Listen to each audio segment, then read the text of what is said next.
Well, I distinctly remember probably, a July day in 1990 that I met with Jan Graves at Robarts Research Institute. I had not heard of IABC, and it was like this huge light went on for me because it was such a neat opportunity to hear people. I mean, I remember attending my first IABC meeting. So just those watersheds. My first IABC International was in Toronto, and just every session felt like this is what I've been looking for, sort of thing. So I just think that knowledge and education are a key component, but also the networking and the fact that you're not out looking for jobs necessarily, but just that networking allows you to keep in touch with what's going on in your community.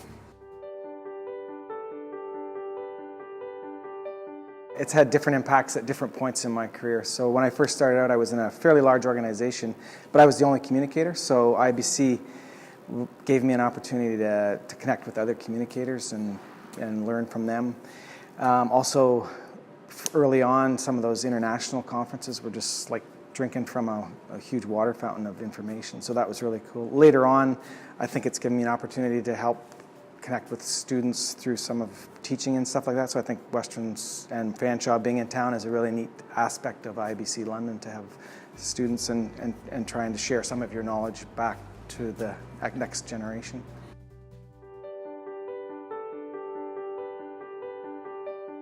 When I was president, just that year or the year before, we started using email to communicate about meetings, which sounds so bizarre, but to think about having to send out mailings to get people knowing that meetings were coming up, it was a huge change. So just that fact that it's a continually evolving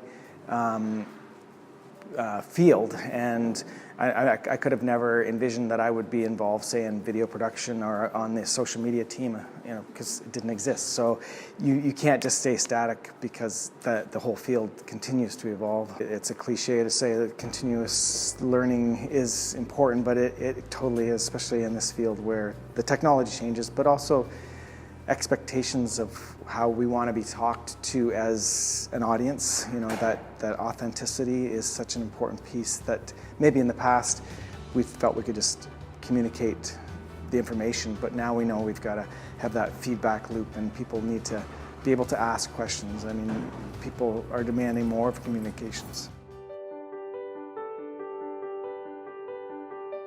I think there's just so many different opportunities that communications will continue to unfold. I mean, you start to look at some of those things, like how artificial intelligence is going to impact communications, and how do we keep that real voice, even in organizations that are using AI for customer relations and things like that. Just really always remembering that we have to be strategic. What are we trying to accomplish with our communications?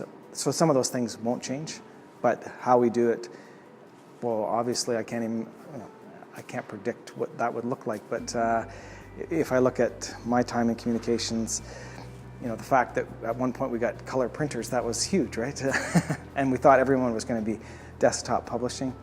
There is that, but the digital has changed that. But the fact that you still need professionals like designers, great writers, all those core skills are going to still be needed in the future. My feelings about the membership are that it just pays off in so many different ways, just in terms of having people to connect with, hear about opportunities, but just that focus on trying to improve your craft and your skills, and remain strategic in how you do communicate to your audiences. There's a real dynamic feel going on with IABC. I think there's, my colleague is doing the Canadian chapter. Joe is involved with that. So I think that piece that we never can lose is that it is an international organization, and we need to tap into all those resources that are out there, but also how important the local chapter is for people's, networking needs and education needs as well. So I think there's a real dynamic feel to it right now.